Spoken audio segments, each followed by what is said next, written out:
I'm Rick Kahler. Thanks for joining me. It's not very often that I see an estate plan that treats children unequally. And when I do, it's usually because a parent is estranged from a child and leaves him or her nothing in the will. In estate planning, equal isn't necessarily the same as fair. Recently, a client that I'll call Camellia, widowed with 4 adult children, posed a question to me. 3 of her kids had done very well. They earned 6-figure salaries. They built really good net worths. But there's a 4th child, Frederick, which is not his real name, who hadn't fared as well, in part because of mental health issues. He had a limited education, been in and out of jail, had no net worth, found it difficult to hold a job. Camellia understood that Frederick needed an inheritance, while his financially successful siblings really didn't.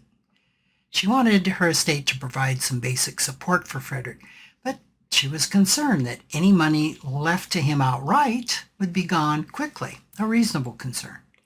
She wondered about leaving his share in trust in order to provide him a monthly income. She also was concerned because she wanted to be fair to all 4 children. She asked me, what should I do? Well, she was right in considering a trust.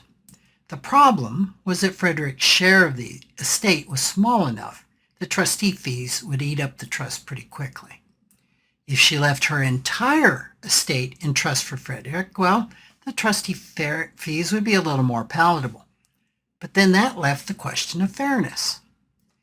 We discussed the worst thing Camellia could do is to leave Frederick everything without telling his siblings. In a New York Times article by Susan Garland, ran February 19th of 2021, was titled "The Unequal Inheritance.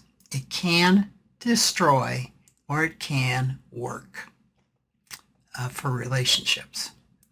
And she wrote, unequal inheritances can trigger sibling fighting after a parent dies. Some feuds end up in court, especially if an adult child suspects that a parent was the target of what lawyers consider to be undue influence by the brother or sister who benefited most.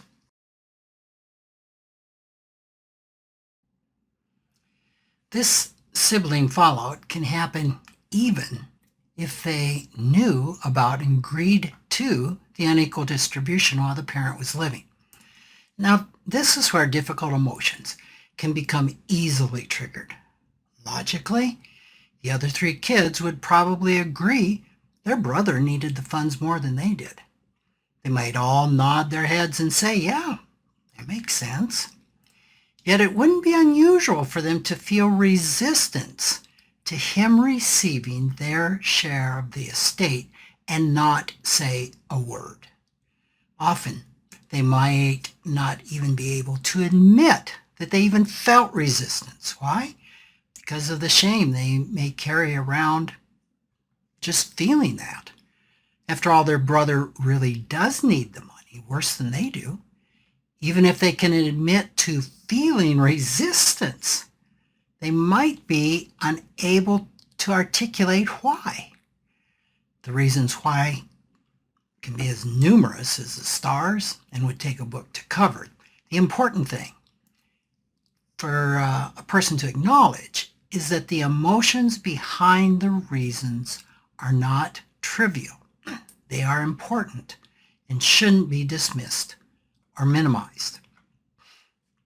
After considering a number of potential solutions, Camellia decided to leave her estate equally to all 4 children, allowing each sibling to decide individually if they wanted to give some or all of their inheritance to Frederick.